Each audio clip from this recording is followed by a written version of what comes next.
काल नांदेडच्या आलेगाव शिवारात शेतमजूर महिलांना घेऊन जाणारा ट्रॅक्टर विहिरीत कोसळल्याने 7 महिलांचा दुर्दैवी मृत्यू झाला आणि आज जे आहे ते वसमत तालुक्यातील गुंज येथे वसमतचे उपविभाग अधिकारी विकास माने व वसमतच्या तहसीलदार शारदा दळू यांनी भेट घेतली, त्यांच्या कुटुंबियांशी चर्चा केली आणि एक प्रकारचं सर्वेक्षण केलं। आपल्यासोबत उपविभाग अधिकारी विकास माने आहेत। सर, काय सांगाल, आज आपण भेट घेतली, सर्वेक्षण केलं, नेमकं काय भाग होता? काल जी आपल्या हद्दीमध्ये दुर्दैवी घटना घडलेली आहे त्या अनुषंगाने जे मयत व्यक्ती होत्या त्यांच्या वारसांना शासनातर्फे कालच मदत जाहीर झाली होती। त्यानंतर एका लहान मुलाचा एकदम हृदय हेलावून टाकणारा व्हिडिओ प्रसारमाध्यमावर प्रसिद्ध झाला। त्या अनुषंगाने माननीय मुख्यमंत्री महोदयांनी या मयत झालेल्या कुटुंबातील जी लहान मुलं आहेत त्यांच्या शिक्षणाची व्यवस्था ते स्वतः करणार असल्याबद्दल त्याची हमी घेतलेली आहे।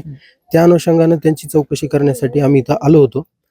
या ठिकाणी वस्तीवर आल्यानंतर ज्या काही नागरिक सुविधा असणं आवश्यक आहे त्या सुद्धा आम्हाला दिसून आल्या नाही। त्या अनुषंगानं जे शासनाकडून वेगवेगळ्या योजनेच्या अंतर्गत यांना लाभ देय होतात, फक्त मयतांना प्रथम प्राधान्यानं आणि इतर सर्व वस्तीवरील नागरिकांना सुद्धा आम्ही त्या सुविधा, जसं की आता शासनाच्या योजनेमध्ये संजय गांधी योजना असेल किंवा श्रावणबाळ योजना असेल, राशन कार्डची असेल, त्यानंतर हे शासकीय जमिनीवर अतिक्रमण करून इथं वस्ती झालेली आहे तर त्या वस्तीसाठी गावठाण विस्तारचा प्रस्ताव करणं असेल आणि त्यांना घरकुल मंजुरी करून इतर ज्या नागरी सुविधा, वीज असेल, याची सुविधा करण्यासाठी आम्ही प्रयत्न करत आहोत। त्याच्या अनुषंगाने आम्ही सर्वेक्षण केलेलं आहे।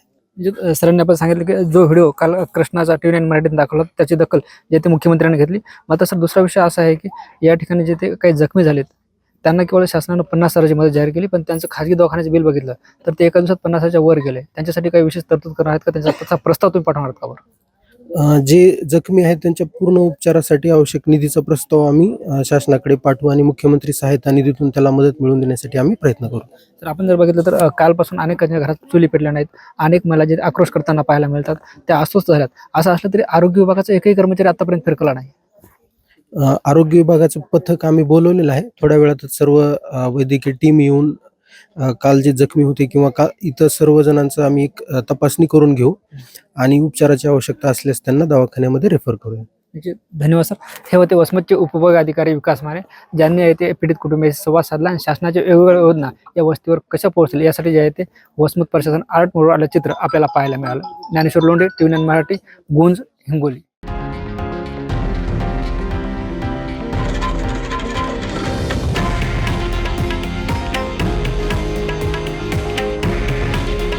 हे आहे देशातील नंबर 1 न्यूज नेटवर्क आणि आपण पाहत आहात TV9 मराठी।